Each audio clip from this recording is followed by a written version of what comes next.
I guess there's two biggest challenges. One, just making sure I'm staying on top of the weeds. And then the other biggest challenge is, I guess, when we have holes in our garden, you know, things aren't blooming at the right time or in the right color for that week's orders. I'm Kristen from Shifting Blooms Flower Farm. It is the middle of July and we are in full swing here on the flower farm. On Monday, I go over all of the wedding orders and make sure that I have everything that I need and arrange to get stuff from other growers. Tuesday, Wednesday, we're picking up any flowers we need to for that week's orders or any supplies we might be missing.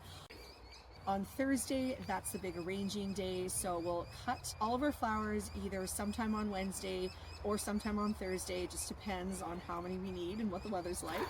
And then on Friday, we'll do the arranging / giving away everything to our brides. After that, we cut some more possibly, we stock up the stand for the weekend, and then I get a rest on Saturday and Sunday.